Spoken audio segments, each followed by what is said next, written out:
వినా వెంకటేశం ననాథో ననాదః సదా వెంకటేశం స్మరామి స్మరామి.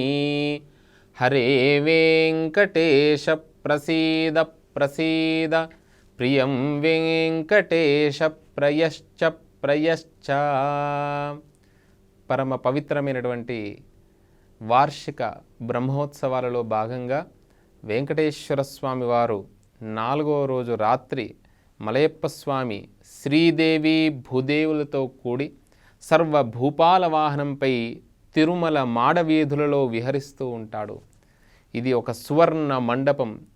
రాత్రిపూట విద్యుత్ దీపకాంతులలో మిరుమిట్లు గొలిపే బంగారు మండపంలో స్వామి దేవేరులతో దర్శనమిస్తూ ఉంటాడు.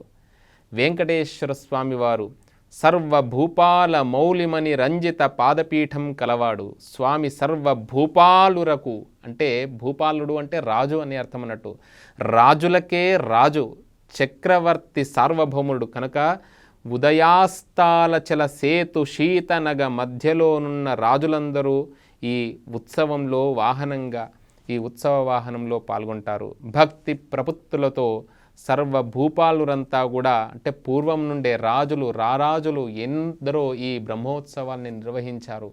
ఇలా ఈ బ్రహ్మోత్సవాలు దేవుడి దగ్గర నుండి మొదలై బ్రహ్మాండంగా ఇప్పటికీ కూడా కొనసాగుతుంది. ఇప్పటి రాజులు కూడా అలా ఎంతోమంది పాల్గొనడం ద్వారా వారికి ఆ రాజా అనుగ్రహం, రాజాధిరాజు అయినటువంటి ఆ వెంకటేశ్వర స్వామి వారి యొక్క అనుగ్రహం కలుగుతుంది.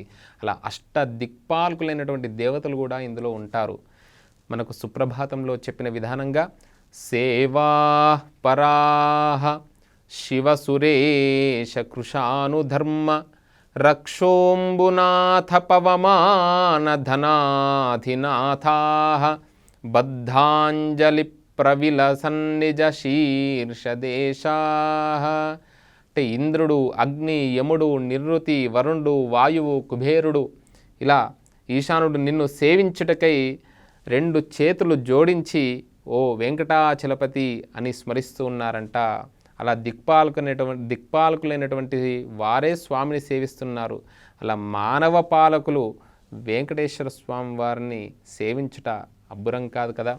అలా రాజులు ప్రజలకు రక్షకులు. శ్రీ వెంకటేశ్వర స్వామి వారు ప్రజలకు రాజులకు కూడా రక్షకుడే. అందుకనే రామావతారంలో రామో రాజ్యముపాసిత్వ, అంటే రాజు ఏ విధానంగా ఉండాలో తెలిపాడు స్వామివారు. రాముడు రాజ్యాన్ని దగ్గరగా ఉపవసతి, అంటే దగ్గరగా ఉండి వారి యొక్క క్షేమాన్ని, యోగక్షేమాన్ని చూశాడంట.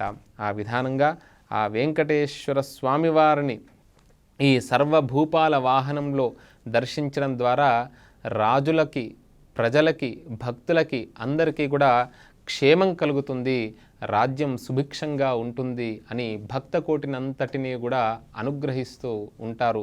ఈ సర్వభూపాల వాహన దర్శనం ద్వారా అలా రాజాధిరాజు అయినటువంటి ఆ మలయప్ప స్వామి వారు అనుగ్రహం ఉంటుంది అని చెప్పారు. ఓం నమో వెంకటేశాయ.